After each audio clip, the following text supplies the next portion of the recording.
Assalamualaikum warahmatullahi wabarakatuh. Perkenalkan, nama saya Norafina Feby Amalia, NIM 23023100026. Saya dari kelas Informatika 2023. Pada video kali ini saya akan menjelaskan program dari tugas modul 6, yang mana pada tugas modul 6 ini juga terdapat 3 soal. Untuk soal yang pertama ini kita diminta untuk membuat array asosiatif, kemudian lakukan semua fungsi pengurutan. Yang kedua, cari dan gunakan 5 fungsi array selain yang sudah dijelaskan dan implementasikan 5 fungsi array tersebut. Lalu yang terakhir, yang ketiga, yaitu buatlah skrip untuk menghitung jumlah bilangan ganjil antara 10 sampai 123.456. Nah, dan gunakan function untuk mengecek apakah suatu bilangan termasuk bilangan ganjil atau tidak. Selanjutnya kita lanjut ke programnya, yang mana untuk yang nomor 1 ini kita terlebih dahulu membuat array asosiatif, yang mana array asosiatif di sini saya menggunakan variabel data yang menampung array. Yang pertama, untuk ini ada nama dan ini nilai, yang mana untuk Dina itu nilainya 85. Dalam array ini ada key dan ada value, yang mana key ini nama dan value-nya itu nilai. Untuk yang pertama di sini ada Dina nilainya 85, selanjutnya ada Nora nilainya 90, lalu ada Nadia nilainya 78 dan Linda nilainya 89. Nah, di sini saya menggunakan printr untuk menampilkan output dari setiap perintah pengurutannya. Yang pertama di sini terdapat echo array asli, lalu ada printr variabel data di sini untuk menampilkan array asli yang di sini. Jadi ini akan menampilkan ini. Dan yang selanjutnya di sini terdapat fungsi pengurutan asort, yang mana asort ini mengurutkan array berdasarkan nilai secara ascending, yang mana pada asort ini dalam pengurutan asort ini itu mengurutkan berdasarkan nilai secara ascending dan tetap mempertahankan kuncinya. Lalu di sini akan menampilkan array setelah dilakukan pengurutan asort ini. Selanjutnya untuk yang rsort, yang mana rsort ini sama seperti asort, yaitu mengurutkan array berdasarkan nilai, tetapi yang rsort ini secara descending. Lalu selanjutnya di sini terdapat keysort, yang mana keysort ini untuk mengurutkan array berdasarkan kuncinya secara ascending. Dan di sini akan menampilkan array yang sudah diurutkan berdasarkan kunci secara ascending. Dan di sini untuk outputnya saya juga menggunakan printr. Dan di sini ada keysort, sort, yang mana sort ini untuk mengurutkan array berdasarkan kunci atau descending. Nah, di keysort dan sort ini, sort ini tetap mempertahankan kuncinya. Lalu selanjutnya ada fungsi sort, yang mana pada fungsi sort ini mengurutkan nilai tanpa mempertahankan kunci, berbeda dari yang sebelumnya seperti asort, rsort, dan keysort, rsort yang sama-sama mempertahankan kunci, namun di sort ini tidak mempertahankan kunci. Dan di sini untuk variabel datanya kita buat variabel baru dengan nama variabel nilai, tetapi nilainya masih sama dengan variabel data, cuma di sini kita membuat nama baru. Lalu di sini terdapat sintaks sort variabel nilai ini untuk mengurutkan nilainya secara ascending tanpa mempertahankan kuncinya, tanpa mempertahankan nilainya.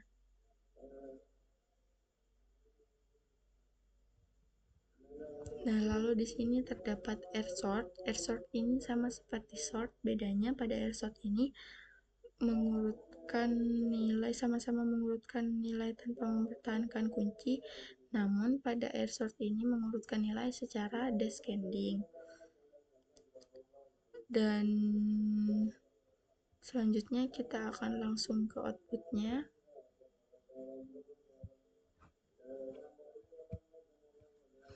Jadi untuk outputnya, nah untuk yang soal pertama akan buatlah array asosiatif, kemudian lakukan semua fungsi pengurutan.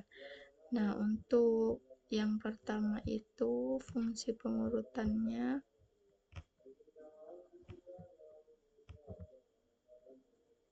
ada asort, yang mana untuk mengurutkan array berdasarkan nilai tetapi secara ascending, yang mana dia akan mengurutkan nilai dari yang terkecil sampai ke terbesar. Itu dari untuk Nadia yang nilainya 78, 85 untuk Dina, dan 90 dan Sophie 90, untuk Linda 85 dan Sophie 90.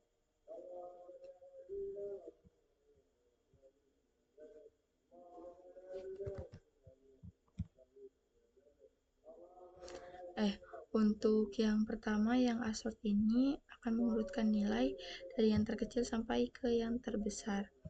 Lalu selanjutnya terdapat rsort, yang mana mengurutkan nilai tapi secara descending, yaitu dari yang terbesar ke yang terkecil. Maka nilainya akan dimulai dari 90, 89, 85, dan 78. Nah, selanjutnya terdapat keysort, yang mana mengurutkan array berdasarkan kuncinya secara ascending, yang mana pada ini dia akan mengurutkan nilai secara ascending tapi berdasarkan kuncinya. Kuncinya di sini kan untuk nama, sementara value-nya itu untuk nilai. Nah, di sini dia akan mengurutkan kuncinya saja, yang mana ini akan dimulai dari nama yang huruf depannya itu paling awal, urutan abjadnya itu paling awal, yaitu akan mengurutkan dari Dina, Linda, Nadia, dan Nora. Selanjutnya ada KRSort, yang mana mengurutkan array berdasarkan kuncinya juga, tetapi secara descending. Dia akan dimulai dari nama yang huruf depannya itu paling akhir, yaitu dimulai dari Nora, Nadia, Linda, dan Dina. Nah, selanjutnya ada fungsi pengurutan sort, yang mana fungsi pengurutan sort ini digunakan untuk mengurutkan nilai tanpa mempertahankan kunci. Jadi dia akan mengurutkan nilainya saja, tapi tidak kuncinya itu tidak diikut sertakan. Nah, seperti yang kita lihat, maka untuk kuncinya ini akan hilang dan berubah menjadi indeks saja. Seperti karena di sini untuk yang sort ini kan diurutkan secara ascending, maka dia akan dimulai dari nilai yang lebih kecil dengan indeksnya dimulai dari 0, 1, 2, dan 3. Nah, sort ini sama seperti sort sort, cuman bedanya di sort ini secara descending. Jadi dia akan dimulai dari nilai yang paling tinggi atau yang paling besar. Nah, untuk selanjutnya, untuk soal yang nomor 2, di sini kita diminta untuk cari dan gunakan 5 fungsi array selain yang di atas, dan implementasikan 5 fungsi array tersebut ke array yang telah Anda buat. Jadi di sini kita akan mengimplementasikan 5 fungsi array dari array yang sudah kita buat di nomor 1. Nah, di sini terdapat array yang ada di nomor 1 sama Itu di sini saya menggunakan untuk fungsi yang pertama, di sini saya menggunakan fungsi array key axis yang mana fungsi array key axis ini untuk memeriksa apakah sebuah kunci ada di array. Misal saya di sini mengecek untuk kuncinya itu, saya cari Sinta, apakah Sinta ini ada atau tidak eh, pada array, nanti akan saya jelaskan di bagian outputnya. Lalu selanjutnya terdapat fungsi array values, yaitu untuk mengambil semua nilai dari array. Dan yang ketiga di sini ada fungsi array case, yang mana array case ini hanya akan mengambil semua kunci dari array. Dan yang keempat ini ada fungsi array map, yang mana fungsi array map ini untuk memodifikasi setiap elemen array. Lalu selanjutnya yang terakhir itu ada array filter, yang mana array filter ini digunakan untuk memfilter elemen berdasarkan kondisi tertentu. Nah, di sini untuk kondisi tertentunya nilainya array-nya ini akan difilter berdasarkan value-nya yang lebih dari nilainya yang lebih dari atau sama dengan 85. Selanjutnya kita coba ke outputnya. Nah, jadi untuk outputnya, untuk yang fungsi yang pertama, yaitu fungsi array key axis untuk memeriksa apakah sebuah kunci ada di array atau tidak, yang mana di sini saya untuk kuncinya saya beri nama Sinta. Mengecek nama Sinta, ternyata nama Sinta ini tidak ditemukan dalam array. Lalu yang kedua terdapat fungsi array values, yang mana fungsi array values ini untuk mengambil semua nilai dari array, yang mana dia hanya akan mengambil nilainya saja tetapi tidak mengambil kuncinya. Dia akan mengambil nilainya, yaitu untuk indeks ke 085, indeks ke 190, indeks ke 278, indeks ke 389. Nah, selanjutnya ada yang ketiga ada array case, yang mana array case digunakan untuk mengambil semua kunci dari array, yang mana pada array case ini dia hanya akan mengambil bagian kuncinya, bukan bagian value-nya. Jadi dia hanya akan menampilkan namanya saja. Selanjutnya untuk fungsi array yang keempat, yaitu array map, yang mana array map ini digunakan untuk memodifikasi setiap elemen array.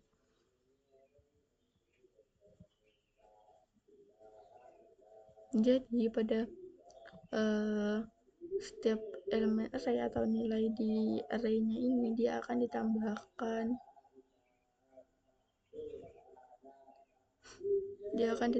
5. Yang awalnya nilai pada Nora ini 90, dia akan berubah jadi 95. Nilai yang pada Dina yang terlihat pada ini untuk output yang array asli itu 85, maka yang Dina berubah menjadi 90. Lalu yang terakhir yaitu array filter. Fungsi array filter yang digunakan untuk memfilter elemen berdasarkan kondisi tertentu. Di sini kondisinya jika value-nya itu lebih dari atau sama dengan 85, maka dia akan menampilkan nama yang mendapat nilai 85 ke atas. Jadi dia akan menampilkan nama Dina, Nora, dan Linda. Selanjutnya untuk soal yang nomor 3,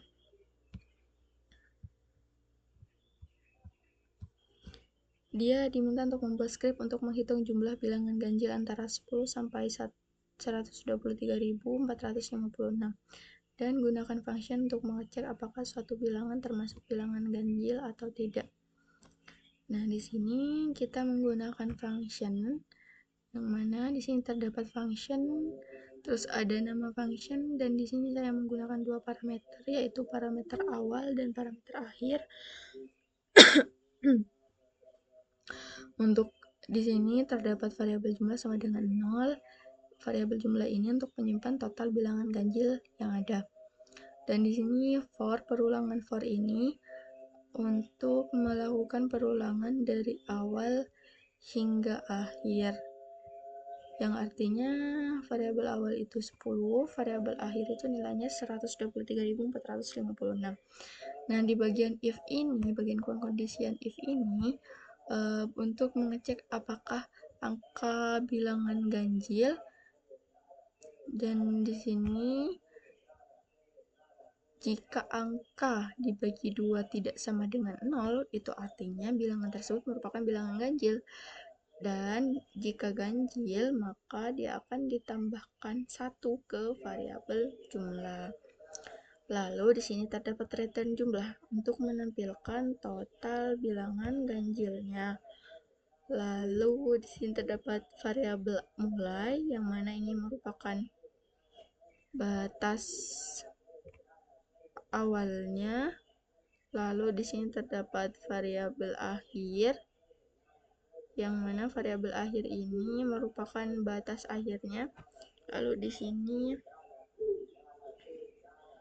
terdapat bagian untuk memanggil fungsi dan menyimpan hasilnya ke dalam variabel. Maka di sini variabel total bilangan ganjil sama dengan nama fungsinya tadi dan parameternya. Lalu selanjutnya di sini akan menampilkan jumlah bilangan ganjil antara variabel mulai dan akhir adalah akan menampilkan hasil dari variabel total bilangan ganjil. Kita coba run terlebih dahulu.